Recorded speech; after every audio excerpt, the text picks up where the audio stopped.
I wrote a novel!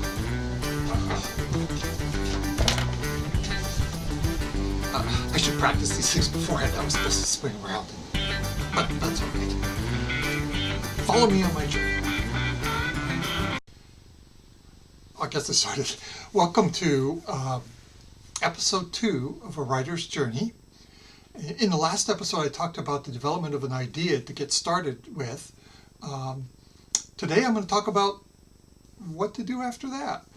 And basically, you want to remain true to that idea, but you brainstorm. If you haven't already decided how you're going to implement that idea, then you begin to think about what's the plot and so on. Now here we come to a major division in the way writers write. Some of them plot out everything step by step before they start writing. And then some of them just sort of go by the seat of their pants and just start writing and see how the plot develops as they're writing it. That is the kind of writer I am. There's no particular advantage over one or the other. It's just whatever works for you. But when I talk about it, I'm going to talk about it from the standpoint of somebody who does it by the seat of their pants. So at this particular stage with your idea, you could sit down and sort of write out the plot scene by scene, or more general chapter by chapter, whatever you want.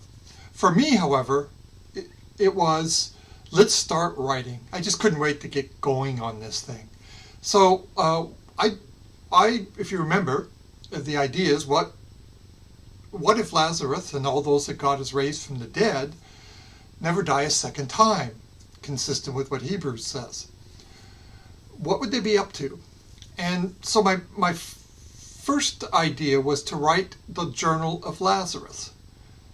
From the time he was resurrected by Jesus to as far in history I want to go, and I could make multiple volumes carrying it throughout.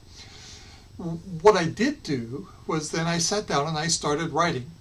I started writing from the moment of his Jesus bringing him back to life, what happened around those, and that was fun to do. I really enjoyed writing that.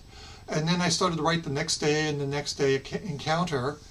And I was about 50 pages in when I looked at it and I thought, wow, it was fun for me to write, but it didn't have the snap to it that I was hoping for.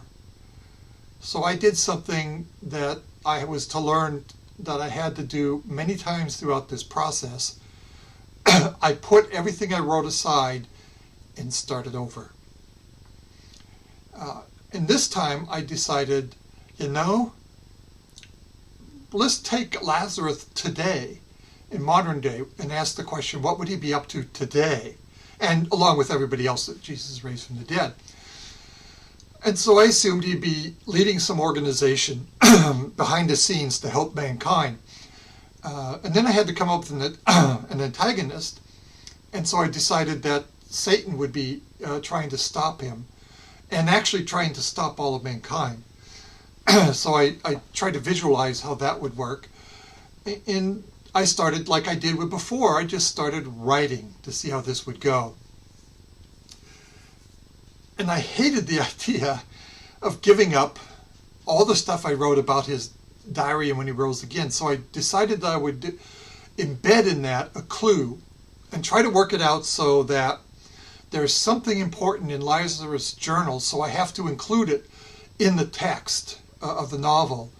How I was going to do that, I wasn't sure. And what the clue was going to be, I wasn't sure. This is what seat of the pants writing is all about.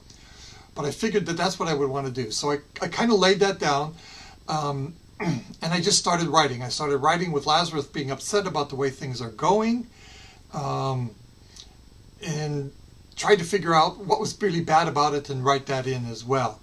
So we're running close to, I just want to make these all very short. So last week it was come up with an idea that you like. This week it's to begin to develop the plot, either by writing it out or by charting out the plot ahead of time. But be willing to give up whatever you've written, no matter how much it is, if it doesn't really ring true to you. If it doesn't excite you, if it doesn't go where you thought it was going to go when you started. Because if you're not happy with it, no one else will be. That's the end of today, and we'll pick up from that point next week. Please subscribe if you want to keep up to date with these. Like if you like what was said. Comment on anything I said that might either apply to you or any questions you have, whatever. I really would appreciate that. And if there's specific topics you'd like me to talk about, let me know, because I can gear things in or think about it. So that's it for today. So have fun writing.